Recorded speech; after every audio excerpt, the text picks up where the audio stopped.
नमस्कार दोस्तों।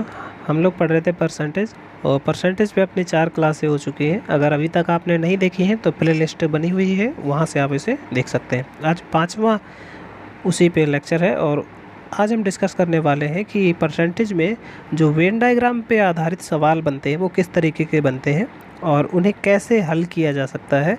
आसान भाषा में बिल्कुल समझेंगे और मैं दावे के साथ कह सकता हूँ कि अगर आप इस कॉन्सेप्ट को समझ लेंगे तो कोई भी सवाल हो उसे सेकंड्स में सॉल्व कर सकते हैं।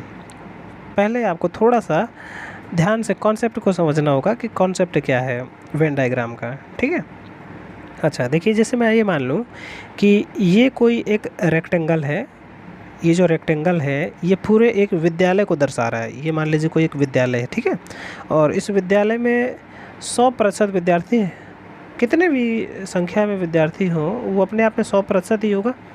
तो मैंने ये मान लिया कि इस विद्यालय में 100% कुल विद्यार्थी हैं, जिसमें से 50% ऐसे विद्यार्थी हैं जो गणित पढ़ते हैं, ठीक है।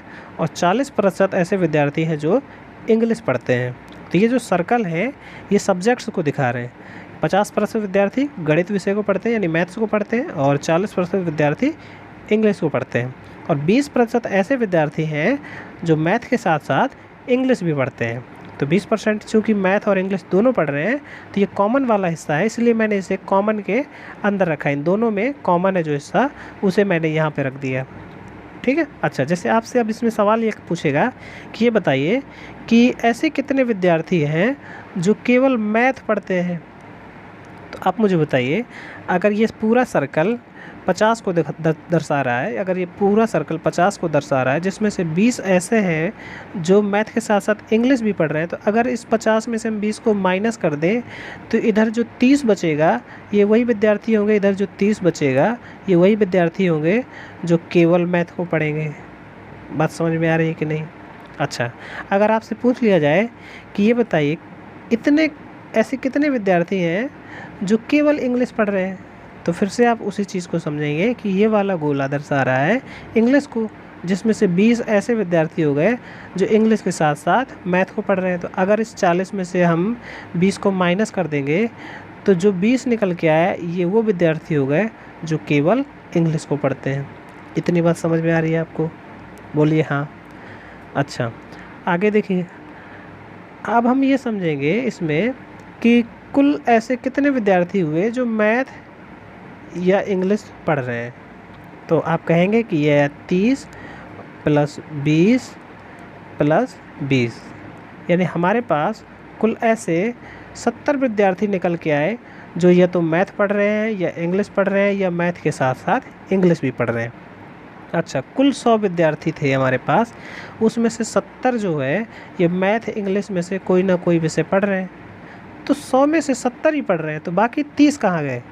तो 30 विद्यालय में ही तो रहेंगे। ये पूरा जो हमारे पास आयत है ये पूरे विद्यालय को दर्शा रहा है, तो रहेगा तो उसी में।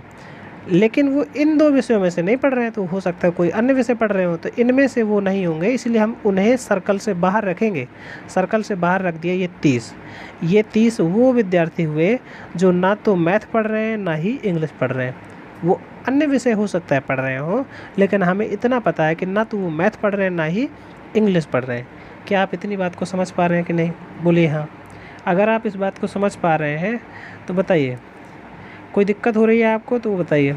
देखिए, अगर हम आगे इस बात को समझें, आगे अपनी चर्चा को लेके जाएं, तो हमें देखिए क्या समझ में आ रहा है कि अगर हम चाहें तो इसी चीज़ को, जैसे आपसे पूछा जाए कि कितने ऐसे विद्यार्थी हैं जो ना तो मैथ पढ़ रहे हैं ना इंग्लिश पढ़ रहे हैं, तो इसी चीज़ को हम दूसरी भाषा में ऐसे भी समझ सकते हैं कि देखिए, ये वाला जो सर्कल है इसमें मैथ को दिखाया गया है, ये वाला जो सर्कल है इसमें इंग्लिश को दिखाया गया है। तो कुछ ऐसा हिस्सा है जो कॉमन है, जो दोनों में है। तो अगर हम यहाँ पे इस 50 को लिखें और इस 40 को यहाँ पे जोड़ दें इसमें, तो क्या दिक्कत आई कि ये वाला जो पोर्शन था बीच में ये 2 बार काउंट हो गया। एक बार तो 50 में ही शामिल है, एक बार 40 में शामिल है। क्योंकि ये 2 बार काउंट हो गया तो अब हमें इसे माइनस करना पड़ेगा। तो अब हम इसको माइनस कर देंगे। अब अगर हम इसमें इसको माइनस कर देंगे तो हमारे पास 50, 40, 90, 90 में से 20 गए 70। ये 70% जो आए ये वो विद्यार्थी आ गए जो कहीं ना कहीं या तो मैथ या इंग्लिश पढ़ रहे हैं या हो सकता है दोनों में से पढ़ रहे हैं। तो बाकी का जो 30 बचा 100 में से बाकी का जो 30 बचा ये वो विद्यार्थी होंगे जो ना तो मैथ पढ़ रहे हैं ना ही इंग्लिश पढ़ रहे हैं। क्या आप इतनी बात को समझ पा रहे हैं? समझ पा रहे हैं कि नहीं समझ पा रहे हैं बताइए।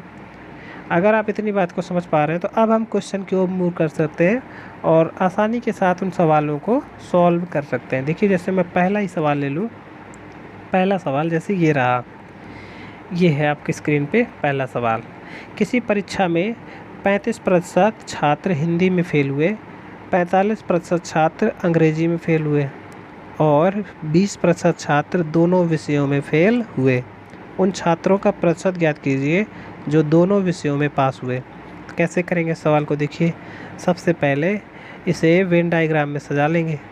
तो वेन डायग्राम में इसे अगर हम बनाएं तो कैसे बनाएंगे देखिए। वेन डायग्राम में से कैसे बनाएंगे, जैसे मान लीजिए कि परीक्षा में कुल 100% विद्यार्थी शामिल हुए। अगर परीक्षा में हम ये मान लें कि कुल 100% विद्यार्थी शामिल हुए तो कह रहा है 35% छात्र हिंदी में फेल हो गए। तो यहाँ पे हिंदी में कितने प्रतिशत फेल हुए? 35%। तो ये वाला सर्कल दर्शा रहा है हिंदी को। एक सर्कल और बना देंगे क्योंकि कह रहा है 45% छात्र जो है वो फेल हो गए हैं अंग्रेजी में। देखिए ये वाला सर्कल दर्शा रहा है हिंदी को। हिंदी में कितने फेल हुए? 35%। ये वाला सर्कल दर्शा रहा है इंग्लिश को। ये वाला सर्कल दर्शा रहा है इंग्लिश को। इंग्लिश में कितने फेल हुए? 45%। यहाँ पे आ जाएगा 45। क्लियर? और कह रहा 20% छात्र दोनों में फेल हुए तो यहाँ पे आ जाएगा 20। ठीक है। अच्छा आप मुझे बताइए, ये वाला सर्कल अगर 35 को दर्शा रहा है पूरा सर्कल, जिसमें से 20 ऐसे हैं जो दोनों में कॉमन है, तो केवल हिंदी में फेल होने वाले विद्यार्थी कितने होंगे? तो हम 35 में 20 को घटा देंगे तो हमारे पास निकल के आ जाएगा 15। यानी ये 15 ऐसे विद्यार्थी हुए जो केवल हिंदी में फेल हुए। ऐसे ही आपसे पूछ लिया जाए अगर कि इंग्लिश में कितने विद्यार्थी फेल हो रहे हैं, तो देखिए ये पूरा सर्कल 45 को दर्शा रहा है, जिसमें से 20 ऐसे विद्यार्थी हैं जो इंग्लिश के साथ साथ हिंदी में भी फेल हो रहे हैं। तो अगर हम इसमें से इसको माइनस कर दें तो हमारे पास निकल के आ गया 25। इतनी बात क्लियर है कि नहीं? तो ये 25 वो विद्यार्थी हुए जो केवल इंग्लिश में फेल हो रहे हैं। क्लियर है? अच्छा मैं अगर ये देखूँ कि ऐसे कितने विद्यार्थी हो गए जो कहीं ना कहीं फेल हो रहे हैं, तो हमारे पास निकल के आएगा 15 + 20 + 25 जोड़ दें अगर, तो हमारे पास आ जाएगा कितना? 45 और 15 60। यानी 60% ऐसे विद्यार्थी हैं जो कहीं ना कहीं फेल हो रहे हैं, कहीं ना कहीं फेल हो रहे हैं। अच्छा 100% विद्यार्थियों ने हिस्सा लिया था परीक्षा में, 60% अगर उसमें फेल हो रहे हैं, 60% अगर उसमें फेल हो रहे हैं, तो बाकी के जो 40% होंगे वो पास हो रहे होंगे। तो इस सवाल का उत्तर हो जाएगा 40%। बताइए आपको इतनी बात समझ में आ रही है कि नहीं? क्या आप मेरी बात को समझ पा रहे हैं? अच्छा ये तो हो गया वेन डायग्राम का कॉन्सेप्ट कि वेन डायग्राम से कैसे हल करें। मैं आपको बताऊं ज़रूरी नहीं थे कि आप इसे वेन डायग्राम को बनाएं और फिर इसे सॉल्व करें। आप इसे मुँह ज़बानी कैसे हल कर सकते थे उसे समझिए। वर्बली इस क्वेश्चन को हल किया जा सकता था। कैसे? देखिए जैसे 35% हिंदी में फेल हो रहे हैं ना, इंग्लिश में फेल हो रहे हैं 45% और 20% दोनों में फेल हो रहे हैं। 20% दोनों में फेल हो रहे हैं। तो अगर मैं जैसे इसको जोड़ूं तो यहाँ पे मैं लिखूँगा 35 और यहाँ पे मैं लिखूँगा 40। इसको अगर मैंने जोड़ दिया तो यहाँ पे मैंने क्या गलती की कि ये जो कॉमन हिस्सा है ना ये 2 बार काउंट हो गया। एक बार तो जब मैंने 35 लिखा तब भी उसमें 20 शामिल था, एक बार जब दोबारा मैंने 45 लिखा तब भी इसमें 20 शामिल था। तो जो हिस्सा 2 बार काउंट हो गया मुझे उसे घटाना पड़ेगा एक बार। तो अगर मैं इसमें से 20 को घटा दूँ तो अब जो मेरे पास निकल के आएगा वो विद्यार्थी होंगे जो फेल हुए, जो वो विद्यार्थी है जो फेल हुए। तो कितने निकल के आए मेरे पास? ये हो गया कितना? 80 में से 20 गए 60। तो मेरे पास फेल विद्यार्थी आ गए 60%। अगर फेल विद्यार्थी 60 हैं, पूरे 100% थे, तो बाकी के जो 40% होंगे वो पास होंगे। ये तो उत्तर हो गया 40%। तो वेन डायग्राम बनाने की कोई आवश्यकता नहीं थी, मैं आपको बताऊँ, आप इसे देख के हल कर सकते थे। देखिए अगला सवाल लेते हैं, उससे आपको और क्लियर हो जाएगा कॉन्सेप्ट। जैसे ये अगला सवाल, इस सवाल में कह रहा है 72% विद्यार्थियों ने जीव विज्ञान और 44% ने गणित लिया। यदि प्रत्येक विद्यार्थी ने जीव विज्ञान अथवा गणित में से कम एक विषय लिया तथा 40 विद्यार्थियों ने दोनों विषय लिए तो परीक्षा में कुल विद्यार्थियों की संख्या बताना। देखिए जैसे कक्षा में कह रहा है 72% विद्यार्थियों ने जीव विज्ञान और 44% ने गणित लिया। 72% जीव विज्ञान ले रहे हैं और 44% गणित ले रहे हैं, और कह रहा है कि प्रत्येक विद्यार्थी ने जीव विज्ञान अथवा गणित में से कम एक विषय तो लिया ही है। ऐसा तो है नहीं कि किसी विद्यार्थी ने कोई विषय ना लिया हो। तो देखिए जैसे हम इसको ऐसे ही कर दें, अगर डायरेक्ट करते तो कैसे करते, मैं आपको एक बार वेन डायग्राम से पहले कॉन्सेप्ट को समझा देता हूँ, फिर मैं आपको बताऊँगा इसे कैसे देख के उत्तर बता सकते थे। देखिए कैसे, एक बार समझने की कोशिश कीजिए। वेन डायग्राम को पहले जैसे इसमें बना ले, जैसे यहाँ पे एक सर्कल होगा जो जीव विज्ञान को दर्शाएगा, तो मैंने उसे बना लिया यहाँ पे। ये वाला सर्कल है जो जीव विज्ञान को बता रहा। एक और सर्कल है जो बताएगा गणित को, एक और सर्कल है जो बता रहा है गणित को, ठीक है। अच्छा, यहाँ पे देखिए ये 72% है जो ये जीव विज्ञान वाले हैं, और 44% हैं जो ये गणित वाले हैं। 44% है जो गणित वाले। अगर कुल 100% विद्यार्थी हैं, तो यहाँ पे अगर देखिए ये 72%, ये 44%, तो कुछ तो ऐसे विद्यार्थी होंगे, क्योंकि नहीं तो फिर ये ज़्यादा हो जाएगा। 72 और 44 कितना हो गया, 16, 116। तो ये 16 तो ज़्यादा हो रहा है, हमारे पास तो 100% थे, ये तो 116% हो रहे हैं। तो कुछ ऐसे विद्यार्थी होंगे जो इन दोनों में कॉमन होंगे, तो उनको यहाँ बीच में रखना पड़ेगा। जो विद्यार्थी इनमें कॉमन होंगे, या जो ऐसे विद्यार्थी हैं जो 2 विषय ले रहे हैं, जो गणित के साथ साथ जीव विज्ञान भी ले रहे हैं, तो उनको यहाँ पे कॉमन में रखना पड़ेगा। अच्छा, तो मैं अगर ये मान लूँ कि X विद्यार्थी थे ऐसे जिन्होंने दोनों विषय लिए हुए थे, जीव विज्ञान के साथ साथ गणित भी लिया हुआ था, तो X विद्यार्थी ऐसे थे जिन्होंने जीव विज्ञान के साथ साथ क्या लिया हुआ था, गणित। तो इसको हम कैसे करेंगे, वैसे ही करते कि अगर कुल 100% विद्यार्थी हैं, तो यहाँ पे मैं लिख दूंगा 72%, और इसमें जोड़ दूंगा 44 को, और फिर मैं समझ रहा हूँ इस बात को कि ये वाला जो बीच वाला पोर्शन है ये 2 बार काउंट हो गया, यहाँ भी, तो इसको घटाना पड़ेगा। अगर इसको मैं यहाँ से घटा दूँ तो अब ये कुल विद्यार्थी निकाल कर दे देगा मुझे कितने, 100%। तो यहाँ से मैं अगर इसको हल कर दूँ तो ये हो गया 116 माइनस x बराबर 100। 100 को इस तरफ ले आएंगे, x को उस तरफ ले जाएंगे, तो यहाँ से x का मान निकल के आ जाएगा कितना, 16। x का मान कितना, 16। तो मेरे हिसाब से 16 ऐसे विद्यार्थी थे जिन्होंने गणित और जीव विज्ञान दोनों विषय ले रखे थे, जबकि सवाल में दे रहा है 40। तो 16 का मान अगर 40 है तो 1 का मान यहाँ से मैं निकाल लूँगा, तो 1 का मान कितना आएगा, 2.5। अगर 1 का मान 2.5 है तो 100% का मान कितना होगा, तो 100 का मान हो जाएगा 250। तो इस सवाल का उत्तर हो गया ऑप्शन सी। 100 का मान कितना हो जाएगा, 250। तो ऑप्शन सी इस सवाल का सही उत्तर हो जाएगा। ये तो देखिए मैंने आपको वेन डायग्राम से बताया, बाकी आपको वेन डायग्राम बनाने की ज़रूरत थी ही नहीं। आप ऐसे समझिए ना, आप ऐसे समझिए कि 72% विद्यार्थी जीव विज्ञान ले रहे हैं, 72% जीव विज्ञान ले रहे हैं, 44% गणित ले रहे हैं। तो 72-44 हुआ कितना है, 116। जबकि 100% ही विद्यार्थी हो सकते हैं ना, तो 116 क्यों हो रहे हैं फिर ये, क्योंकि 16 ऐसे विद्यार्थी होंगे जो दोनों विषय ले रहे होंगे। तो 16 बताएगी 40 को, अगर 16 बताएगी 40 को तो 1 बताएगी 2.5 को, तो 100 कितने को बताएगी, 100 बताएगी, सॉरी 1 बताएगी 2.5 को, तो 100 बताएगी 250 को। उत्तर हो गया 250। कुछ करना ही नहीं थे आपको, समझ पा रहे हैं। मुझे आप सवाल को हल कर सकते हैं अगर आपको थोड़ा सा कॉन्सेप्ट का नॉलेज हो जाए। देखिए अगला सवाल, अगले सवाल में कह रहा है एक परीक्षा में 60% छात्र अंग्रेजी में उत्तीर्ण हुए, 70% हिंदी में, 40% दोनों में। तो अंग्रेजी और हिंदी दोनों में अनुत्तीर्ण छात्रों की संख्या बताना। अब देखिए आप देख के उत्तर बता सकते हैं। आप कहेंगे कैसे, तो 70 और 60 को जोड़ देंगे तो कितना हो गया, 130। अब मुझे पता है इसमें 40 2 बार काउंट हो गया होगा, तो एक बार मुझे माइनस भी तो करना पड़ेगा। तो मैं अगर 130 में 40 घटा दूंगा तो कितना आएगा, 90। ये 90 वो विद्यार्थी होंगे जो पास होंगे। तो आप ये बताइए, अगर 100% विद्यार्थियों ने हिस्सा लिया जिसमें 90% पास हो रहे हैं, कम से कम एक विषय में तो पास ही हो रहे हैं ना, तो जो 10% बचे ये वही विद्यार्थी होंगे जो दोनों विषयों में अनुत्तीर्ण होंगे। तो ऑप्शन ए सही हो जाएगा। क्लियर है। अगर फिर भी आपको नहीं समझ में आ रहा है तो आप इसे वेन डायग्राम पे पहले एक बार इसको शो कर लीजिए।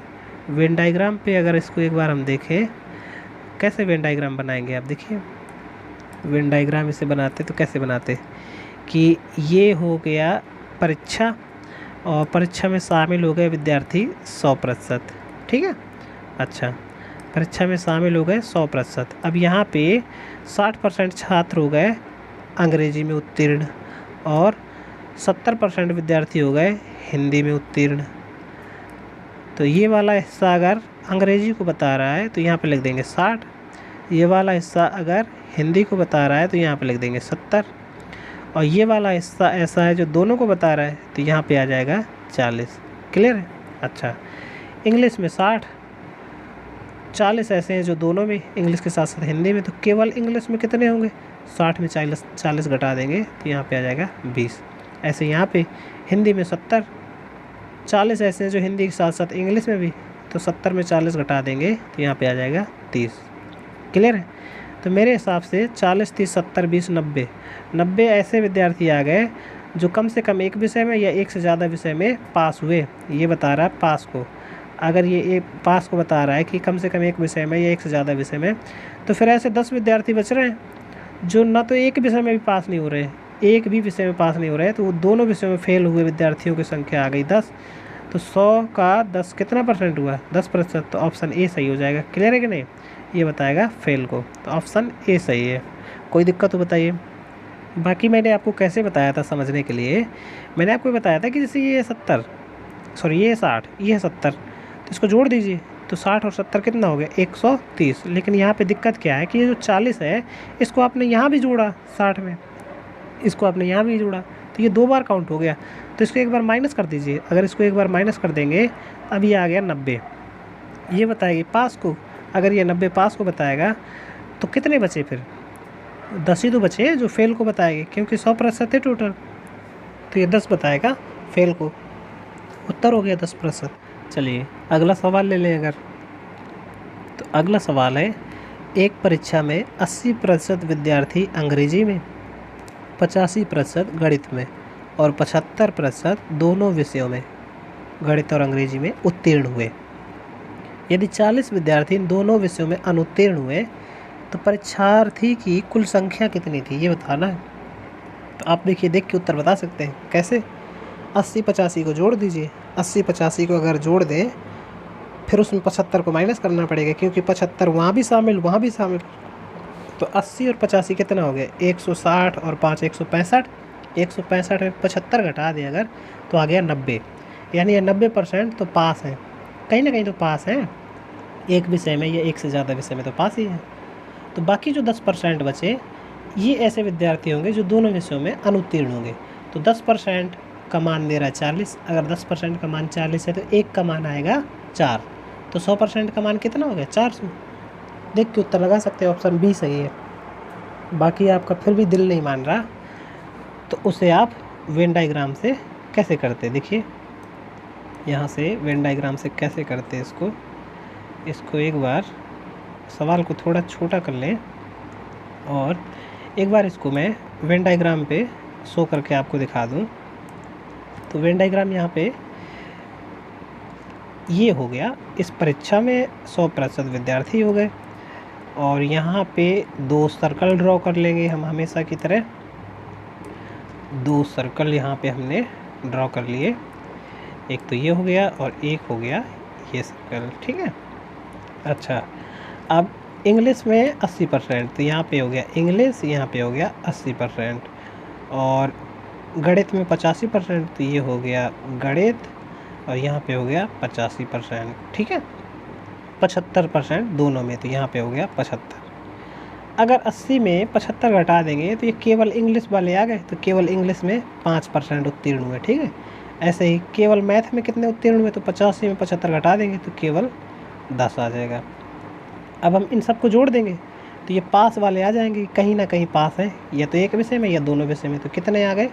75 और 5 80, 80 और 10 90।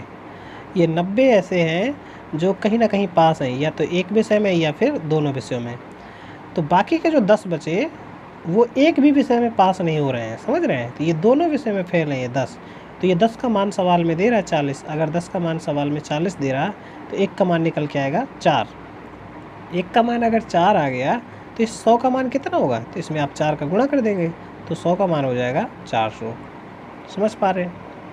बाकी अगर आप वेन डायग्राम से नहीं करना चाह रहे हैं तो अपने उस कॉन्सेप्ट को याद कीजिए। मैंने आपको बताया था कि ये जो 80 है और ये 85, इसको जोड़ दीजिए। 80 85 को आप जोड़ दीजिए। तो जब आप 80 और 85 को जोड़ेंगे, 80 और 85 को आप जब जोड़ेंगे तो इसमें दिक्कत क्या आई? इसमें दिक्कत ये हुई कि ये वाला जो कॉमन पोर्शन था ये 2 बार काउंट हो गया। एक बार तो देखिए इंग्लिश वाले में भी, एक बार मैथ वाले में भी, तो इसको एक बार घटाना पड़ेगा, इसको आपको एक बार घटाना पड़ेगा।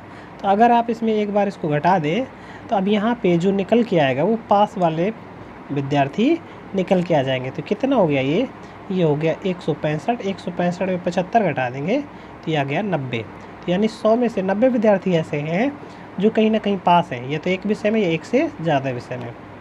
तो बाकी के 10% जो होंगे या बाकी के जो 10 विद्यार्थी होंगे वो फेल होंगे, दोनों विषय में फेल होंगे। तो 10 बता रही सवाल में 40 को, अगर 10 बता रही सवाल में 40 को तो एक बताएगी 4 को। तो हमें 100 का मान निकालना है, तो 100 का मान हो गया 400। क्लियर? अच्छा, अब थोड़े अच्छे सवालों की ओर चलेंगे। देखिए पहले एक और सवाल ले लेते हैं। ये देखिए एक सवाल और ले लेते हैं ऐसा ही, इसके बाद कुछ अच्छे सवालों को देखेंगे। जैसे सवाल है कि एक परीक्षा में 35% छात्र गणित में फेल हुए, 25% छात्र भौतिकी में फेल हुए। यदि 10% छात्र दोनों विषयों में फेल हुए तो कितने प्रतिशत दोनों में पास हुए? तो मैं तो इसे देख के हल कर सकता हूँ। कैसे? 35 और 25 को जोड़ दूंगा तो 35 25 हो गया 60, उसमें 10 को माइनस कर दूंगा तो कितना है 50। ये 50 ऐसे विद्यार्थी हुए जो फेल हुए, 50 ऐसे विद्यार्थी हुए जो फेल हुए। तो 100 में 50 को घटा दूंगा अगर, तो 50 ऐसे निकल के आ गए जो पास हुए। तो ऑप्शन ए सही है इसका, ऑप्शन ए सही है। बताइए आप इस बात को समझ पाए कि नहीं? क्या आप इस बात को समझ पा रहे हैं कैसे किया मैंने? एक बार आप भी समझने की कोशिश कीजिए। देखिए जैसे ये 35 है और ये 25 है, तो इसको जोड़ दीजिए, ये हो गया 35, ये हो गया 25।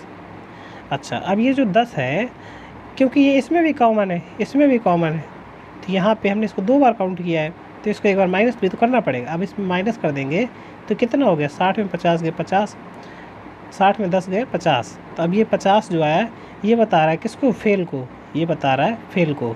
अगर ये फेल को बता रहा है, कुल 100 थे उसमें से 50 फेल हुए, तो बाकी के जो 50 होंगे ये तो पास होंगे ना। तो दोनों में पास कितने हो गए? 50%। बाकी अगर आपका दिल कर रहा है वेन डायग्राम से ही हल करने का, तो वेन डायग्राम पे इसको ड्रॉ कर लेंगे, वेन डायग्राम पे इसको बना लेंगे। तो कैसे करते वेन डायग्राम से एक बार समझने की ज़रा कोशिश कीजिए। आप मुझे बताइए अगर इसका वेन डायग्राम बनाते तो कैसे बनाते? देखिए जैसे विद्यार्थी हैं कुल हमारे पास, विद्यार्थी हमारे पास हम मान लें 100%, तो ये जो हमारे पास रेक्टेंगल है ये 100 को दर्शाएगा। अच्छा, हमारे पास 2 सर्कल बना लेंगे हम 2 सर्कल ड्रॉ कर लेंगे यहाँ पे। एक सर्कल ये हो गया, एक सर्कल और बना लेंगे, ये हो गया। अच्छा, आप मुझे बताइए अगर ये वाला सर्कल 35% को दर्शा रहा है और जो कि मैथ वाला सेक्शन है, ये वाला सर्कल 25% को दर्शा रहा है जो कि फिजिक्स वाला सेक्शन है, और 10% ऐसे हैं जो इसमें कॉमन है, तो यहाँ पे आ जाएगा 10। तो 35 में 10 माइनस कर देंगे तो ये आ गया 25 ऐसे विद्यार्थी जो केवल मैथ में फेल हुए। ऐसे 25 में से 10 घटा देंगे तो ये आ गया 15 ऐसे विद्यार्थी जो केवल फिजिक्स में फेल हुए। तो 25 और 10 35 और 35 और 15 50। तो ये 50 ऐसे विद्यार्थी हो गए 100 में से जो कि फेल हो गए, या तो एक विषय में या एक से ज़्यादा विषय में। तो बाकी के जो 50 बचेंगे, बाकी के जो 50 बचेंगे वो दोनों विषयों में पास वाले ही तो बचेंगे। तो 100 में से अगर हम इस फेल वाले को घटा देंगे तो हमारे पास जो 50% निकल के आया ये वो विद्यार्थी हो गए जो दोनों विषयों में पास हो गए। तो इसका ऑप्शन ए सही हो जाएगा। क्लियर? बाकी अगर आप वेन डायग्राम से नहीं करना चाह रहे थे तो आपको करना कुछ नहीं था, 35 और 25 को जोड़ देना था तो हो जाता 60, उसमें से 10 को माइनस कर देना था तो बचता 50। तो ये 50 दर्शाता फेल को, ये 50 अगर फेल को दर्शा रहा है तो 100 में से माइनस कर देंगे फेल वालों को, तो जो आएगा वो पास वाले आ जाएंगे, तो इसका उत्तर हो जाता। चलिए अगला सवाल देखिए। अगर तो अगला सवाल है कि एक परीक्षा में 40% छात्र गणित में फेल हुए, 30% छात्र हिंदी में फेल हुए तथा 50% अंग्रेजी में फेल हुए। यदि 25% छात्र गणित और अंग्रेजी में फेल हुए, 15% छात्र अंग्रेजी और हिंदी में फेल हुए और 22% हिंदी और गणित में फेल हुए और 13% छात्र तीनों विषयों में फेल हुए, तो कितने प्रतिशत छात्र तीनों विषयों में पास हुए। अब यहाँ पे देखिए हमें 3 सर्कल बनाने पड़ेंगे। कितने सर्कल बनाने पड़ेंगे? 3। पहले एक बार इसे मैं वेन डायग्राम पे आपको बना के दिखाता हूँ। वेन डायग्राम पे एक बार इसको हम बना के दिखाते हैं, फिर हम इसको समझेंगे कि बिना वेन डायग्राम के कैसे हल करते हैं। देखिए एक बार पहले से मैं इस वेन डायग्राम पे दिखा देता हूँ आपको कि इसे अगर वेन डायग्राम पे हम शो करें तो समझिए कि एक बार के लिए आप मेरी बात को समझिए कि ये जैसे 100% को दर्शा रहा है, ठीक है। इसके अंदर मैं 3 सर्कल ड्रॉ कर लूँगा। पहला हो गया ये, दूसरा सर्कल ये हो गया, और एक सर्कल और हो गया ये, तीसरा सर्कल, ठीक है। अच्छा, अब देखिए सवाल में कह रहा है 40% छात्र गणित में फेल हो गए। अगर मैं ये मान लूँ कि ये वाला सर्कल मैथ को डिनोट कर रहा है तो इसमें लिख देंगे 40%, ठीक है। अच्छा, फिर अगर 30% हिंदी में, इसको हिंदी मान लें तो इसमें हो गया 30%। फिर कह रहा है 50% अंग्रेजी में फेल हुए, तो अगर इसको मैं इंग्लिश मान लूँ तो ये हो गया 50%, ठीक। अब देखिए कह रहा है 13% छात्र तीनों विषयों में फेल हुए। तो जो तीनों में कॉमन है वो वाला पार्ट कहाँ है? वो ये है। जो तीनों में कॉमन है वो वाला पार्ट है ये। समझ पा रहे हैं बात को? जो तीनों में कॉमन वाला हिस्सा है वो कहाँ पे? वो है ये वाला हिस्सा। ये वाला हिस्सा तीनों में मेरा कॉमन है। यहाँ पे कितना है? 13 है, तो यहाँ पे मैं लिख दूँगा 13। समझ पा रहे हैं बात को कि नहीं? ये वाला आ गया 13। अच्छा, अब कह रहा है कि 25% छात्र गणित और अंग्रेजी में फेल हुए। गणित और अंग्रेजी में कितने? 25%। 25% यानी कि दोनों में 25% कॉमन हो। तो अगर इसमें से ये बताइए, ये वाला मैं आपको एक बार इसको क्लियर दिखाता हूँ। ये वाला पोर्शन अगर जैसे मान लीजिए कि ये जो जगह है यहाँ पे 25 कुर्सियाँ मौजूद हैं, इसमें 25 कुर्सियाँ मौजूद हैं, 25 लोगों के बैठने की व्यवस्था है। अच्छा, अगर इसमें से 13 लोग पहले से ही बैठे हुए हैं, 13 लोग पहले से ही बैठे हुए हैं, तो अब इसके अंदर कितने और लोगों को बैठाया जा सकता है? तो आप कहेंगे कि अगर केवल 25 ही कुर्सियाँ हैं, 13 लोग वहाँ पे ऑलरेडी बैठे हुए हैं, तो अब केवल एक्स्ट्रा 12 लोगों को ही यहाँ पे बैठाया जा सकता है। तो वो 12 लोग जो होंगे वो यहाँ पे आ जाएंगे। समझ पा रहे हैं बात को? तो अगर यहाँ पे इस पूरे कॉमन वाले हिस्से पे 25 को भरा जाना था, 13 पहले से भरा हुआ है, तो ये वाला जो हिस्सा होगा, ये वाला जो हिस्सा होगा जो केवल इंग्लिश और मैथ को बताएगा, इसमें आ जाएगा कितना? 12। इतनी बात समझ पा रहे हैं कि नहीं? कोई दिक्कत हो बताइए। अच्छा, आगे देखिए, कह रहा है 15% अंग्रेजी और हिंदी में।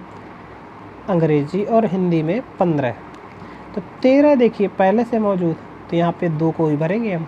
समझ पा रहे हैं कि नहीं? आगे कह रहा है 22% हिंदी और इंग्लिश में। हिंदी और गणित में, सॉरी, हिंदी और गणित में 22, तो 13 तो पहले से मौजूद है, हमें 22 को यहाँ पे भरना था। तो अब कितना बचा? 9, तो यहाँ पे जगह है 9 की, तो यहाँ पे भर देंगे 9 को। कोई दिक्कत यहाँ तक हो तो बताइए। अच्छा, अब देखिए ये मैथ वाला जो सर्कल है, ये पूरा सर्कल है 40 का, जिसमें से हमारे पास इतना यहाँ पे भर चुका है। कितना भर चुका है? 13 और 12 25, 9 34, 25 और 9 34, तो यहाँ पे 34 तो ऑलरेडी भर चुका है। तो कितना बचा? 6, यानी यहाँ पे 6 भर सकते हैं हम। तो 6 ये ऐसे विद्यार्थी हो गए जो केवल मैथ में फेल हुए थे। क्या आप इतनी बात को समझ पा रहे हैं? अच्छा, ऐसे ही हिंदी में हम देखें कि केवल हिंदी में कितने विद्यार्थी फेल हुए थे। तो यहाँ पे देखिए ओवरऑल 30, यहाँ पे देखिए 13 2 15, 15 और 9 24, तो अगर 30 में से 24 घटा देंगे तो हमारे पास आ गया 6, यानी 6 ऐसे विद्यार्थी निकल के आए जो केवल हिंदी में फेल हुए थे। ऐसे ही यहाँ पे देखेंगे इंग्लिश में 13 और 12 हो गया 25, 25 2 27, 50 में 27 तो घटाएँ अगर 50 में अगर 27 को घटाएँ अगर तो हमारे पास निकल के आएगा 23। यानी 23 ऐसे विद्यार्थी आ गए जो केवल इंग्लिश में फेल हुए थे। तो आप मुझे बताइए कि फेल फिर कितने हुए। तो कहीं ना कहीं जो फेल है ये एक विषय में है या दो विषय में है या दो से भी ज़्यादा विषय में है। तो ऐसे कितने विद्यार्थी हुए जो फेल हुए इस 100 में से। तो देखिए हम यहाँ पे अगर इन सबको जोड़ना शुरू करें तो कितना आएगा, 23 2 25 और 6 कितना हो गया 31, 9 40, 13 53 और 12 65, 6 71। तो 71 ऐसे विद्यार्थी आ गए हमारे पास, 71 ऐसे आ गए जो कि क्या हुए, फेल हुए। 100 में से 71 अगर फेल वाले हैं तो बाकी के जो 29 होंगे वो तीनों में पास होंगे। तो बाकी के जो 29 होंगे वो तीनों में पास होंगे। तो ऑप्शन इसका ए सही हो जाएगा। क्लियर है बात। वेन डायग्राम से कैसे किया हमने, कोई दिक्कत हुई आपको समझ में, बताइए कैसे किया हमने। मैंने मान लिया कि ये जो हिस्सा है ये 100% को दर्शा रहा है। गणित में 40% फेल हुए तो गणित वाले को मैंने यहाँ पे 40 लिख दिया। फिर हिंदी में कह रहा है 30%, तो यहाँ पे हिंदी में 30 लिख दिया। इंग्लिश में कह रहा है 50, तो यहाँ पे लिख दिया 50। फिर कह रहा है 13% तीनों विषयों में फेल हुए, तो जो तीनों में कॉमन है वो वाला हिस्सा मैंने देखा वो कितना है, 13 है। तो यहाँ पे मैंने लिख दिया कितना, 13 है। ठीक है। अच्छा, अब मैं क्या देखूँगा, आगे मुझे बता रहा है कि 25% छात्र गणित और अंग्रेजी में फेल हुए। तो गणित और अंग्रेजी में 25 फेल हुए, यानी दोनों में जो कॉमन हिस्सा है, तो दोनों में जो कॉमन हिस्सा है वो ये पूरा हिस्सा है। इस पूरे हिस्से में 13 तो ऑलरेडी मौजूद है, तो जगह बची 12 को, तो यहाँ पे भर देंगे 12। ठीक है। ऐसे ही 15% कह रहा है अंग्रेजी और हिंदी में। तो अंग्रेजी और हिंदी में मैंने देखा तो यहाँ पे 13 ऑलरेडी मौजूद है, 15 को जगह थी, 13 पहले से मौजूद है, तो जगह बची 2 को, तो यहाँ पे भर देंगे 2 को। ऐसे ही यहाँ पे कह रहा है 22, तो 13 तो पहले से मौजूद, तो जगह बची 9 को, तो यहाँ पे बच देंगे 9। मैंने यहाँ पे देखा कि जो फेल हो रहे हैं इन सबको मैं अगर जोड़ दूँ तो निकल आएगा। तो मैंने इन सबको जोड़ दिया तो आ गया 71। तो यानी ये जो 71 निकल के आया है ये बता रहा है फेल को। तो अगर 100 में से 71 फेल को बता रहा है, ये सारे सर्कल में मौजूद हैं जो ये फेल को बता रहे हैं, तो बाकी का जो 29 बचा ये पास को बताएगा। तो मेरा उत्तर हो गया 29%। तो ये जो 29% छात्र हैं ये तीनों विषयों में पास हुए हैं। क्लियर है बात कि नहीं, कोई दिक्कत हो बताइए। बाकी अगर आप वेन डायग्राम से नहीं करना चाह रहे हैं तो वैसे ही सोचिए कि अगर जैसे मैं इसको करता बिना वेन डायग्राम के, कैसे सॉल्व करता। मैं इस 40 को और इस 30 को और इस 50 को जोड़ देता। तो फिर मैंने यहाँ पे देखा कि मैंने यहाँ पे क्या दिक्कत की, क्या गलती की कि ये जो 25 वाला हिस्सा है, ये पूरा 25, इसको मुझे केवल एक बार लिखना चाहिए था। मैंने यहाँ पे इसको 2 बार काउंट किया, एक बार 40 में और एक बार 50 में। तब मुझे इसे घटाना पड़ेगा, तो मैं यहाँ से इसको घटा दूँगा 25 को। ऐसे ही यहाँ पे मैं देखूँगा कि ये जो 15 हिस्सा है इसको मुझे केवल एक बार काउंट करना चाहिए था, लेकिन मैंने इसे फिर से 2 बार काउंट किया, एक बार 50 में और एक बार 30 में। तो मुझे इसको फिर से घटा देना चाहिए, तो मैं यहाँ से 15 को और घटा दूँगा। ऐसे यहाँ पे देखूँगा कि ये जो 22 वाला हिस्सा है इसको मैंने 2 बार काउंट किया, एक बार 40 में एक बार 30 में, तो मुझे इसको एक बार फिर से घटा देना चाहिए। तो मैं यहाँ से इस 22 को भी घटा दूँगा। लेकिन अब सबसे बड़ी गड़बड़ी देखिए यहाँ पे कि जब हमने 40, 30 और 50 को लिखा तो इसमें 13 को हर बार शामिल किया हमने, तीनों बार 13 को शामिल किया। और जब हमने 25, 15, 22 को लिखा तब भी हमने 13 को तीनों बार शामिल किया। तो 3 बार यहाँ भी शामिल किया, 3 बार यहाँ भी शामिल किया, तो इसका तो अस्तित्व ही ख़त्म हो गया। जितनी बार यहाँ पे आप इसे जोड़ रहे हैं उतनी बार घटा दे रहे हैं, तो इसका तो अस्तित्व ही ख़त्म हो गया। तो ये अपने आप में कहेगा मेरा अस्तित्व बनाए रखिए। तो इसको बनाए रखने के लिए हम क्या करेंगे, इसको एक बार यहाँ पे जोड़ देंगे। तो इस 13 को यहाँ पे हम क्या करेंगे, जोड़ देंगे। तो यहाँ पे मैं इसको लिखे दे रहा हूँ, यहाँ पे मैंने लिख दिया 13 को। तो अब ये जितना भी आएगा इसको हल करने पे वो मुझे बताएगा फेल को। क्या बताएगा, फेल को। तो अगर हम इसे देखें तो मैं इसे जल्दी से जोड़ देता हूँ, 50, 30, 80 और 40 कितना हो गया, 120। और ये इसको अगर हम जोड़ दें तो कितना हो गया 40 और ये 62। अब इसको घटा देंगे 60 में से, सॉरी ये है कितना 62, यहाँ पे है 62, ये हो गया 133। 133 में मुझे घटाना है 62, तो 133 में जब मैं 62 को घटा दूंगा तो मेरे पास निकल के आएगा कितना 1 और ये हो जाएगा 7। क्लियर है? तो ये देखिए 71 आ गया जो बता रहा है फेल को। अगर 71 फेल को बता रहा 100 में से, तो बाकी का जो 29 होगा वो पास को बताएगा। समझ में आ रही है? समझ पा रहे बात को कि नहीं? कि अगर 100 में से 71 फेल को बता रहा तो बाकी का जो 29 होगा वो पास को बताएगा। तो इसका ऑप्शन ए सही हो जाएगा। ठीक है, कोई ज़रूरत नहीं है वेन डायग्राम आपको ड्रॉ करने की। इस तरीके से आप लॉजिक से सोचिए कि जैसे यहाँ पे 40, 30, 50 इन सबको मैं जोड़ दूँ, तो मैंने यहाँ पे दिक्कत यही की कि ये जो 25 है और यहाँ पे ये जो 15 है और ये जो 22 है, इसको 2-2 बार काउंट कर दिया। तो अगर मैंने 2-2 बार काउंट किया तो मुझे एक बार इसको घटा देना चाहिए। तो मैं यहाँ पे इसको घटा दूँगा। फिर मुझे समझ में आया कि जो तीनों में कॉमन था एक हिस्सा 13, उसको मैंने हर बार यहाँ भी जोड़ा हुआ है और यहाँ घटाया भी हुआ है, तो वो तो फिर रहेगा ही नहीं, उसका अस्तित्व ही नहीं बचा, क्योंकि 3 बार जोड़ा और 3 ही बार उसको घटा दिया, तो वो फिर है कहाँ? तो मुझे उसको एक बार जोड़ना पड़ेगा, तो मैं उसको यहाँ पे जोड़ दूँगा। तो अब ये जो सर्कल में दिखा रहा है, ये सर्कल में दिखा रहा है मुझे फेल वाला डाटा, तो यहाँ से फेल वाला डाटा निकल के आएगा मेरे पास 71। ये 71% वो विद्यार्थी हैं जो कम से कम एक विषय में या फिर 2 विषय में या फिर उससे भी ज़्यादा विषय में फेल हैं। कहीं ना कहीं ये फेल हैं, ये फेल वाला डाटा है। एक विषय में या एक से ज़्यादा विषय में फेल को बता रहे हैं ये 71%। तो अगर कुल 100% विद्यार्थियों ने हिस्सा लिया था परीक्षा में, जिसमें 71% फेल हो रहे हैं, तो जो 29% बचेंगे वो पास को बताएंगे। तो 29% इसका सही जवाब हो जाएगा। समझ पा रहे हैं बात को? जैसे क्वेश्चन है, एक परीक्षा में 53% छात्र गणित में, 61% भौतिकी में, 60% रसायन विज्ञान में उत्तीर्ण हुए। ठीक है, यानी पास वाला डाटा दे रहा है हमें। आगे कह रहा है 24% गणित और भौतिकी में, 35% भौतिकी और रसायन विज्ञान में, 27% गणित और रसायन विज्ञान में उत्तीर्ण हुए और 5% किसी परीक्षा में पास नहीं होते। 5% किसी भी विषय में पास नहीं होते। ठीक है, गणित और रसायन विज्ञान में उत्तीर्ण लेकिन भौतिक में नहीं, भौतिक में उत्तीर्ण नहीं होने वाले का जो प्रतिशत है वो। और फिर कह रहा है भौतिकी और रसायन विज्ञान में उत्तीर्ण लेकिन गणित में उत्तीर्ण न हो, उनके प्रतिशत का अनुपात बताना है। अच्छा, तो देखिए इस सवाल को कैसे करेंगे। सबसे पहले तो हम इसे वेन डायग्राम पे एक बार, पहले इसको हम वेन डायग्राम पे बनाएंगे। वेन डायग्राम पे हम इसको एक बार पहले अगर बनाए, समझिएगा ध्यान से। पहले जैसे ये है, मैं यहाँ पे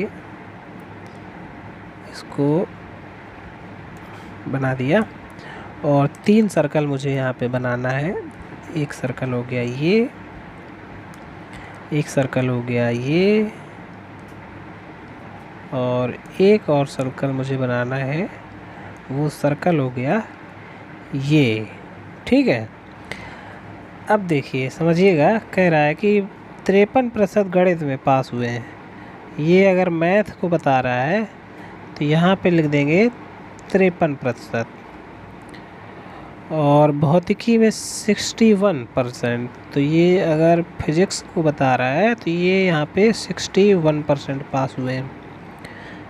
और केमिस्ट्री में, रसायन विज्ञान में बता रहा है 60%, तो यहाँ पे आ जाएगा 60।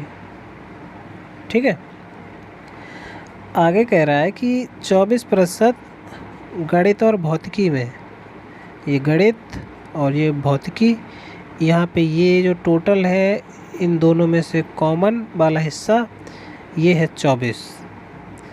मैं थोड़ी देर के लिए यहाँ पे लिख देता हूँ इसको, ये है यहाँ पे 24। आगे कह रहा है 35% भौतिकी और रसायन में, ये भौतिकी हो गया, ये हो गया रसायन। तो यहाँ पे ये वाला जो आ रहा है, देखिए मैं आपको बताऊँ, ये वाला जो आ रहा है ये है कह रहा है कितना, ये है 35%। ये यहाँ से ये पूरा, ये यहाँ से यहाँ तक का जो है ये है 35%। तो इसको मैं यहाँ पे लिख दे रहा हूँ अभी 35%। आगे कह रहा है 27% गणित और रसायन विज्ञान में।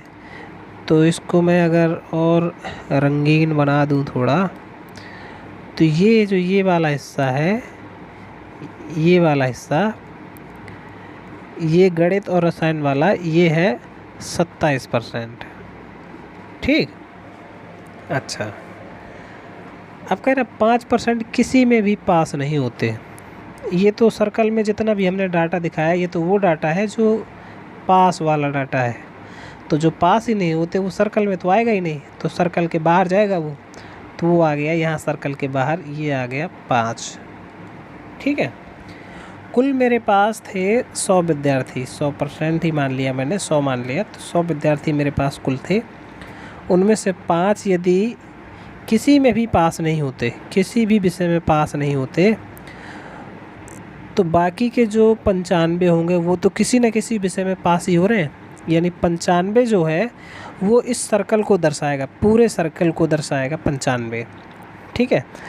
अच्छा, और अभी हमने पिछले क्वेश्चन में देख लिया है कि इसको कैसे हम निकालेंगे। एक बार देखिए दोबारा से, मैं इस क्वेश्चन को यहाँ पे ख़त्म ही कर देता हूँ। इस क्वेश्चन को मैं यहाँ पे हटा देता हूँ। अच्छा, अब देखिए कैसे इसको करेंगे। तो इसको जोड़ देंगे आपस में, 53, 61 और 60 को।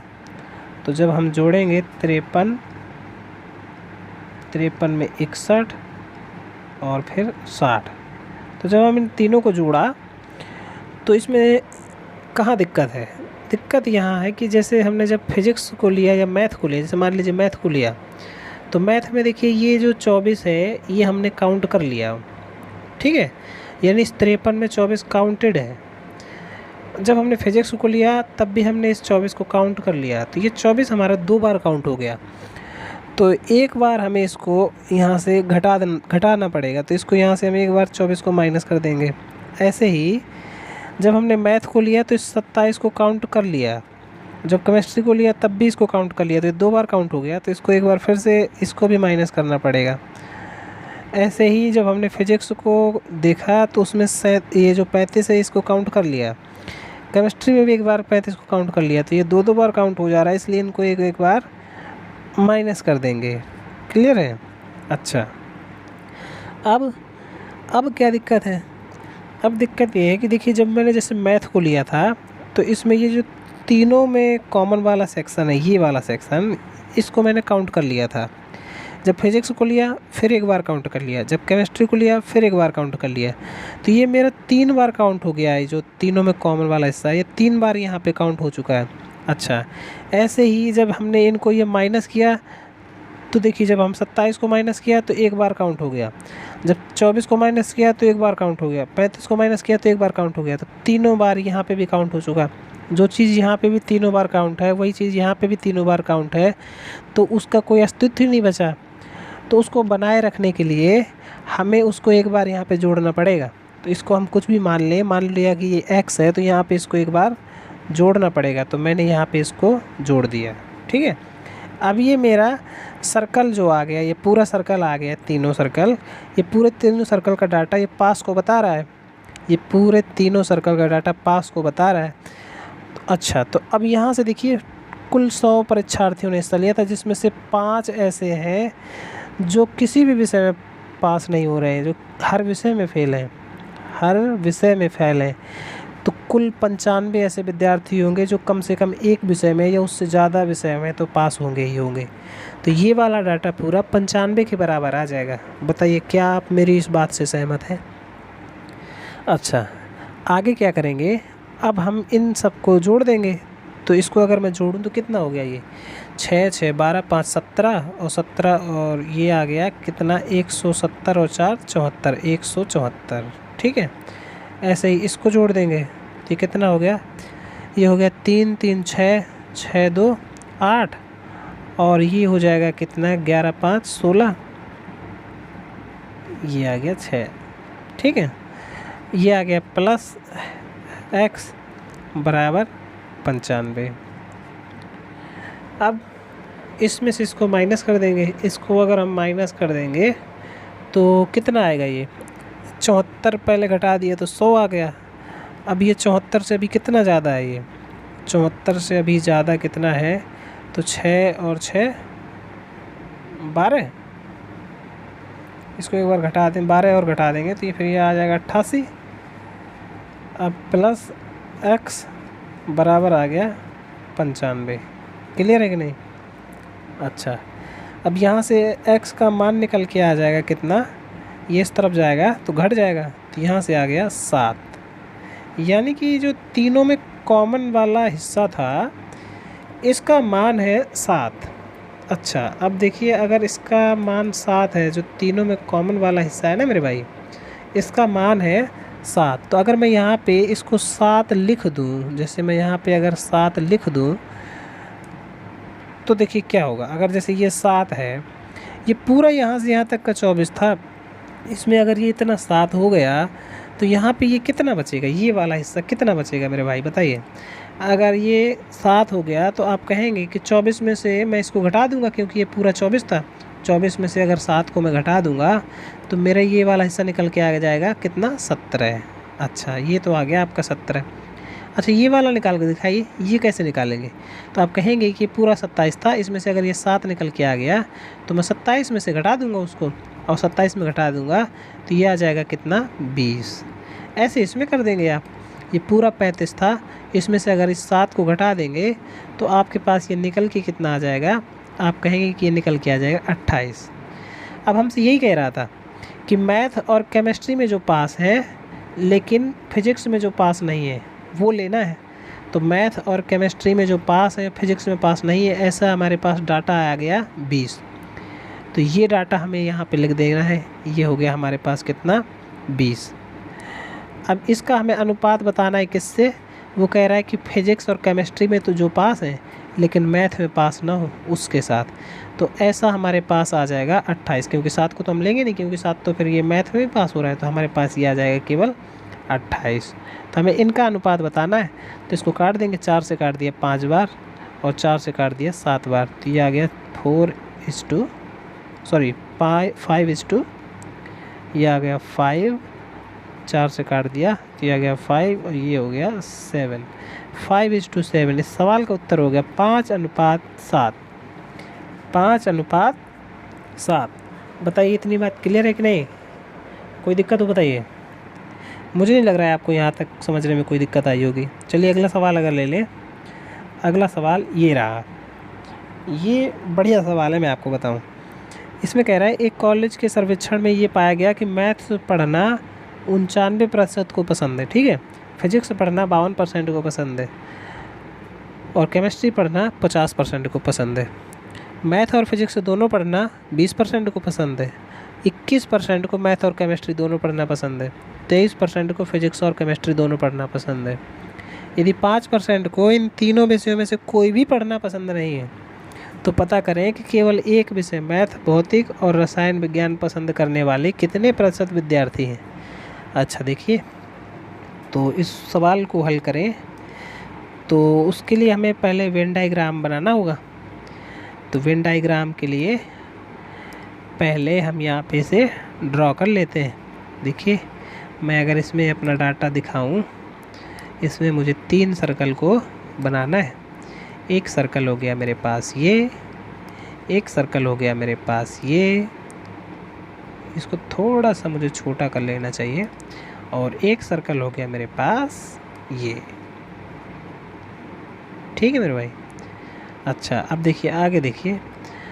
अब इसमें देखिए कह रहा है 49% को मैथ पढ़ना पसंद है। तो मैं अगर इसको मैथ्स मान लूँ, ये वाला सर्कल अगर मैथ्स को डिनोट कर रहा है, ये वाला सर्कल अगर मैथ्स को डिनोट कर रहा है, तो यहाँ पे डाटा है मेरा 49%। 49% है ये मैथ को पसंद कर रहे हैं। अच्छा, और ये अगर सर्कल फिजिक्स को बता रहा है तो इसमें 52% को रखना है। ये 52% ऐसे विद्यार्थी हैं जो फिजिक्स को पसंद कर रहे हैं। ठीक है, और 50% विद्यार्थी ऐसे हैं जो केमिस्ट्री को पसंद कर रहे हैं, तो केमिस्ट्री में यहाँ पे लिख देंगे 50%। बताइए यहाँ तक कोई दिक्कत हुआ आपको? अच्छा, आगे कह रहा है कि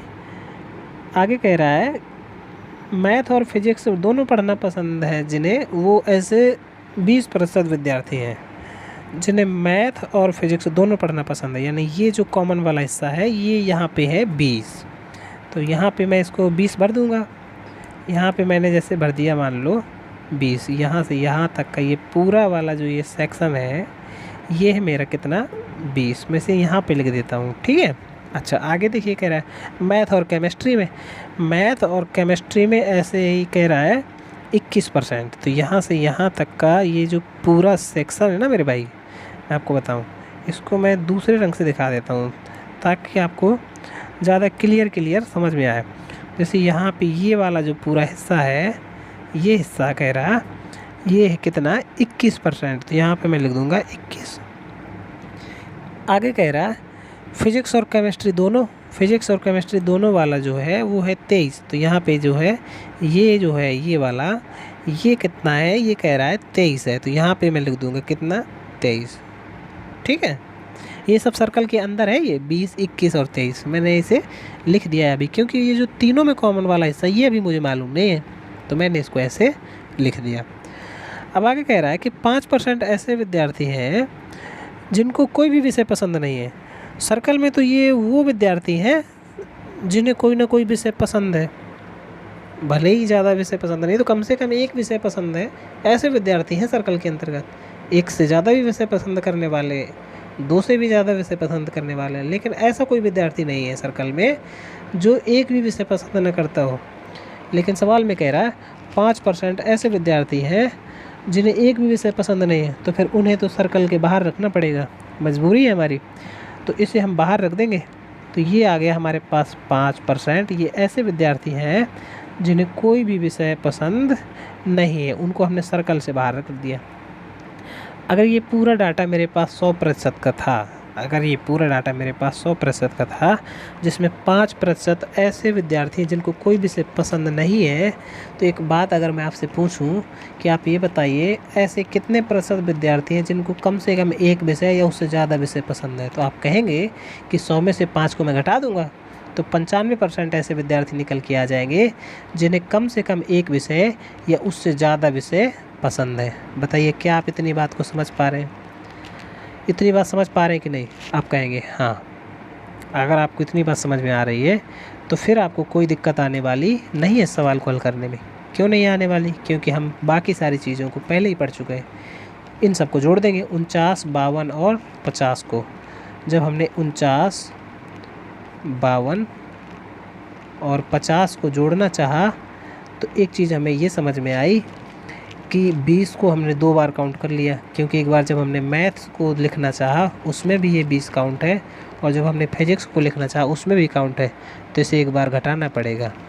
ऐसे ही यही चीज़ हो रही है 21 के साथ में, तो इसको भी एक बार घटाना पड़ेगा। ऐसा ही हो रहा है 23 के साथ में, तो इसको भी एक बार घटाना पड़ेगा। फिर हमने ये चीज़ देखी कि जो तीनों में कॉमन है वो तो इनमें भी काउंट हुआ, इन सब में काउंट हुआ, और इसमें भी काउंट हो रहा है, इसमें भी काउंट हो रहा है, इसमें भी काउंट हो रहा है। तो कहीं ना कहीं जहाँ इन तीनों में काउंट हुआ था वैसे ही इन तीनों में भी काउंट हुआ, तो वो चीज़ तो आपस में ही माइनस होकर ख़त्म हो गई। तो उस चीज़ को बनाए रखने के लिए, इस चीज़ को हम भूलें ना, इसके लिए इसको एक बार हमें जोड़ना पड़ेगा। अब ये कितना है ये तो सवाल में दिया ही नहीं, तो इसको मैं मान लूँगा। मैंने मान लिया कि अगर ये x है तो इसको मैं यहाँ पे जोड़ दूँगा। अब ये सर्कल है जो ये पसंद को बता रहा है। क्या बता रहा है? ये किसी न किसी विषय के पसंद को बता रहा है। तो 100% अगर कुल डाटा था जिसमें से 5% को पसंद ही नहीं है कोई विषय इनमें से, तो ऐसे 95% होंगे जिनको पसंद होगा। तो ये 95% के बराबर हो जाएगा कि नहीं हो जाएगा बताइए? तो आप कहेंगे हाँ ये 95% के बराबर है। अगर ये 95% के बराबर है ना मेरे भाई, तो अब यहाँ से हम x का मान निकाल लेंगे। x का मान हमें निकालने में कोई दिक्कत नहीं आएगी। क्यों नहीं आएगी? क्योंकि इसको हमने जोड़ दिया, तो ये 50, 50, 50 हो गया 150, 150 में एक ज़्यादा, ये हो गया 151। ऐसे इसको जोड़ दिया तो 20 20 20 ये हो गया 60 और 4 ज़्यादा है तो ये हो गया 64 प्लस x बराबर आ गया 95। 151 में अगर आप 64 घटा दें तो आ जाएगा कितना 87 प्लस 7 बराबर 95। तो यहाँ से x का मान निकल के आ जाएगा कितना, इसको इस तरफ ले जाएंगे तो ये आ गया कितना 8। कितना आ गया 8। अच्छा अब आप एक बात बताइए, अगर आपके पास एक ऐसा डाटा आ गया जो इन तीनों में कॉमन है, अगर ये वाला हिस्सा आपके पता चल गया कि आपके पास 8 है, अगर आपको पता चल जाए कि ये वाला हिस्सा आपका 8 है तो आप मुझे बताइए ये जो यहाँ से यहाँ तक का हिस्सा ये कितना होगा। तो आप कहेंगे ये पूरा यहाँ से यहाँ तक का अगर 20 था, 8 रिजर्व हो गया तो बाकी का जो बचा ये 12 होगा।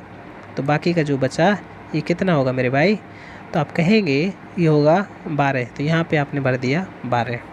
ऐसे यहाँ पे देखिए ये पूरा 21 लोगों की सीट थी जिसमें से 8 सीटें रिजर्व हो गई, तो बाकी की जो सीटें बची वो कितनी होंगी। तो आप 21 में से 8 घटा देंगे। जैसे ही आप 21 में 8 घटाएंगे तो आपके पास निकल के आ जाएगा कितना 13। तो यहाँ पे भर देंगे 13। ऐसे ही इसको सोचेंगे एक बार, ये पूरा 23 था, अगर इसमें से 8 यहाँ से इतना है तो बाकी का ये कितना बचेगा। तो आप कहेंगे कि 23 में से मैं 8 को घटा दूंगा। अगर मैं 23 में से 8 को घटा दूंगा तो ये निकल के आ जाएगा 15। अच्छा अब एक बात बताइए, मैथ्स वाला जो सेक्शन है ये पूरा सेक्शन है 49 का, जिसमें से रिजर्व हो गया कितना, ये हो गया 25 और 8 33। अगर 33 से रिजर्व हो गया तो यहाँ पे कितना बचेगा। तो आप कहेंगे कि यहाँ पे बचेगा 16। तो यहाँ पे मैंने लिख दिया 16। क्लियर। ऐसे ही यहाँ पे सोचिए ये पूरा सर्कल बता रहा है 52 को, और ये कितना हो गया 12 8 20 और 35 35 हो गया ये। तो ये कितना हो गया, ये घटा देंगे अगर 52 में 35 तो ये कितना हो गया 5 2 7 17। ये हो गया 17। ऐसे ही यहाँ पे कर लेंगे, पूरा सर्कल 50 को बता रहा, ये कितना हो जाएगा, इसको अगर हम जोड़ दें तो ये हो गया 13 8 21 21 15 36 36 इसमें घटा दें तो ये आ गया 14। हमसे वो यही पूछ रहा था, कह रहा था कि केवल एक विषय जिनको पसंद है उनको निकालना है। तो केवल मैथ पसंद है जैसे जिन विद्यार्थियों को वो आ गए 16, केवल फिजिक्स पसंद है जिन विद्यार्थियों को वो है 17, और केवल केमिस्ट्री पसंद है जिन विद्यार्थियों को वो आ गए 14। तो इन सबको जोड़ देंगे तो 16 और 14 30 हो गया, 17 और जोड़ देना है तो कितना हो गया 47। तो इस सवाल का उत्तर हो गया 47%। इस सवाल का उत्तर हो गया 47%, जो कि ऑप्शन बी में दे रहा है। क्लियर है। कोई दिक्कत हुई हो अगर आपको समझने में तो बताइए, एक बार वीडियो को दोबारा से देख लीजिएगा। मैं दावे के साथ कह सकता हूँ आपको ये कॉन्सेप्ट समझ में आ गया होगा। अगर आपको एक बार कॉन्सेप्ट समझ में आ गया ना तो फिर देखिए आपको इतना समय नहीं लगेगा सवाल को करने में, फिर आप सेकंड्स में कर देंगे। मैं आपको बताऊँ कैसे। देखिए आपको करना कुछ था ही नहीं, आप तुरंत इन डाटा को लेते और तुरंत जोड़ देते। 49 52 50 जोड़ दिया, हो गया 51। अब ये जो डाटा है 20 21 23 इसको घटा दिया, ये हो गया 64। 151 में 64 घटा दिया। फिर मुझे याद आया कि बीच में जो ये डाटा है ना जो 3 बार काउंट हुआ है उसको एक बार जोड़ना भी तो है। तो यहाँ पे मैंने लिख दिया x बराबर कर दिया 95 के, क्योंकि टोटल 100% जिसमें से 5% को पसंद ही नहीं है तो ये 95% के बराबर होगा। इसको घटाया मैंने, आ गया 87 प्लस x बराबर 95, x बराबर 8। अगर ये 8 आ गया, पूरा 20 है तो यहाँ पे आएगा 12। अगर ये 12 हो गया और ये पूरा 21 है, यहाँ से यहाँ तक का 8 हो गया ये, तो ये आ गया 13। ऐसे पूरा 23 है, 8 ही है तो आ गया 15। अब मैंने यहाँ पे देखा ये 12 8 20 20 और 15 35 और पूरा है 52 तो ये 17 बचा। ऐसे ये पूरा 49 है, 12 8 20 20 और 13 33, 49 में 33 घटा दिया 16 आ गया। ऐसे यहाँ पे ये पूरा 50 है और इनको जोड़ दिया मैंने तो कितना आ गया 15 और 13 28 8 28 8 36 तो ये बचा 14। अब 14 16 हो गया कितना 30 30 17 47। उत्तर हो गया 47%। बस कुछ करना ही नहीं था आपको, मैं बताऊँ। बस एक बार आपको सोचना आना चाहिए। एक बार अगर आपको सोचना आ गया तो फिर तो कुछ करना ही नहीं है, आप आसानी से इन सवालों को हल कर पाएंगे। अब देखिए अगले सवाल की ओर मैं आपको ले चलता हूँ। एक बेहतरीन सा सवाल, आज की क्लास का अंतिम सवाल, लेकिन बहुत ही बेहतरीन सवाल है। मैं आपको बताऊँ इतना बेहतरीन सवाल है कि आप इसको देखेंगे तो वाकई आपको पसंद आएगा ये सवाल। देखिए समझिए सवाल को क्या कह रहा है। इसमें कह रहा है राजनीतिक प्राथमिकताओं के सर्वेक्षण में पूछा गया 78% लोग फर्स्ट, सेकंड और थर्ड में से कम एक प्रस्ताव के पक्ष में थे। कोई प्रस्ताव लेके गए थे किसी सर्वेक्षण में, तो 78% लोग उस प्रस्ताव के पक्ष में थे। ठीक है। अच्छा, आगे कह रहा है 50% लोगों ने प्रस्ताव 1 को पसंद किया, 30% लोगों ने प्रस्ताव 2 को पसंद किया, 20% लोगों ने प्रस्ताव 3 को पसंद किया। ये तो मतलब हुआ। आगे 5% लोगों ने सभी 3 प्रस्तावों को पक्ष लिया, सभी 3 प्रस्तावों का पक्ष लिया 5% लोगों ने। तो कह रहा है उन लोगों के कितने प्रतिशत ने 3 प्रस्तावों में से 1 से अधिक का समर्थन किया। 1 से अधिक का समर्थन करने का मतलब ये तो 2 का समर्थन कर रहे हो या फिर 3 का समर्थन कर रहे हो। ठीक है। अच्छा, तो देखिए कैसे करेंगे इस सवाल को, मैं आपको बताऊँ कैसे करेंगे इस सवाल को। देखिए एक बार ज़रा समझिए, पहले थोड़ा समझिए। जैसे मैं इसको वेन डायग्राम पे अगर आपको दिखाऊं, वेन डायग्राम पे मैं आपको अगर इसे दिखाऊं, तो ये जैसे मैंने यहाँ पे डाटा ले लिया, ये मेरा 100% सर्वेक्षण रहा। ठीक है। अच्छा, अब इसमें मुझे 3 सर्कल को ड्रॉ करना है, तो मैं इसमें 3 सर्कल ड्रॉ कर लेता हूँ। This one is the first and this one is second and this one is the third circle। Okay, अब जैसे ये है मेरा पहला वाला सर्वेक्षण, ये है दूसरा वाला सर्वेक्षण में, और ये है तीसरा वाला प्रस्ताव सर्वेक्षण में। ठीक है, पहला प्रस्ताव, दूसरा प्रस्ताव और तीसरा प्रस्ताव। ठीक है। कह रहा है कि 78% लोग थे जिनको ये जो सर्वेक्षण था जिनसे पूछा गया था, 78% लोगों से। अच्छा, तो 78% लोगों से अगर पूछा गया तो सर्कल में 78 होगा, ये तो मतलब हुआ। और 78 के बाकी, जैसे 100% सर्वेक्षण रहा तो 78 के बाकी कितना, 22। तो ये 22 सर्कल में नहीं आएगा, वो सर्कल के बाहर है, तो उसको बाहर ही रख दीजिए आप। तो ये आ गया सर्कल के बाहर। समझ में आ रही है इतनी बात कि नहीं, बताइए। अच्छा, अब देखिए आगे कह रहा है 50% लोगों को प्रस्ताव पहला पसंद आया था, तो यहाँ पे लिख देंगे 50। तो यहाँ पे हमने लिख दिया कि ये है 50। आगे कह रहा है 30% लोगों को प्रस्ताव 2 पसंद आया, तो यहाँ पे लिख दीजिए 30। आगे कह रहा है 20% लोगों को प्रस्ताव 3 पसंद आया, तो यहाँ पे लिख दीजिए 20। ठीक है। अब कह रहे 5% लोगों को ये तीनों प्रस्ताव पसंद आ गए, तो 5 जो है ये आ जाएगा तीनों में कॉमन, ये आ गया यहाँ पे 5। इतनी बात समझ में आ रही है कि नहीं, बताइए। अच्छा, अब देखिए मुझे एक बात बताइए, वो हमसे क्या पूछ रहा है। हमसे वो कह रहा है कि उन लोगों का प्रतिशत बताना है जिन्हें 3 प्रस्तावों में से 1 से अधिक का समर्थन किया, जिन्होंने 1 से अधिक का समर्थन किया। यानी कि इन तीनों प्रस्तावों में जिन लोगों ने 1 से अधिक का समर्थन किया, उनके बारे में हमको बताना है। अच्छा, तो देखिए कैसे करेंगे इस सवाल को। जैसे मैं सवाल को हल करूं, तो इसको पहले मैं सवाल को ही यहाँ से छोटा कर देता हूँ, हटा देता हूँ। जैसे ये हो गया। अब देखिए हम करते क्या थे, इस सर्कल के अंदर मेरा डाटा कितना बचेगा। अगर इसमें 100 में से मैं 22 को घटा दूंगा, तो 78% ऐसे लोग हैं जिन्होंने सर्वेक्षण में हिस्सा लिया था, तो वो 78% के बराबर आएगा ये पूरा सर्कल। तो अब मैं इसको क्या करूँगा, ऐसे ही करूँगा जैसे पिछले सवालों में किया। इसको लिख दिया मैंने 50। अब इस 50 में मैं जोड़ दूँगा किसको, 30 को, और फिर इस 30 में अब देखिए इस 20 को भी जोड़ना है, तो ये आ गया 20। अब फिर हम क्या किया करते थे, कि जैसे ये वाला जो हिस्सा है ना, ये वाला हिस्सा, इस पूरे वाले हिस्से को हम माइनस कर दिया करते थे, इस पूरे वाले हिस्से को। और फिर हम क्या किया करते थे, इस पूरे वाले हिस्से को माइनस कर दिया करते थे, इस पूरे वाले हिस्से को माइनस कर दिया करते थे, और इस पूरे वाले हिस्से को माइनस कर दिया करते थे, यही तो करते थे। लेकिन इन तीनों हिस्सों का क्या जोड़ है, क्योंकि इनको जोड़ के माइनस कर दिया करते थे, वो तो हमें मालूम ही नहीं है। तो अगर हम कुछ भी मान लें कि इन तीनों हिस्सों का जोड़ करने पे मान लीजिए कुछ भी आ गया, जैसे मैं यहाँ पे मान लेता हूँ कि मान लीजिए कि जोड़ने पे y आ गया, तो उस y को ये क्या किया करते थे, जोड़ते थे घटाते थे। तो आप कहेंगे घटाते थे, तो यहाँ पे काय का साइन आएगा, यहाँ पे साइन आएगा माइनस का, ठीक है। अच्छा, अब आगे, अब हम क्या किया करते थे, अब हम जो तीनों में कॉमन उस हिस्से को जोड़ दिया करते थे, तो हम यहाँ पे उस हिस्से को जोड़ देंगे, तो वो वाला जो हिस्सा है जो तीनों में कॉमन है उसका मान दिया है, ये कितना है 5, तो यहाँ पे हम 5 को जोड़ देंगे।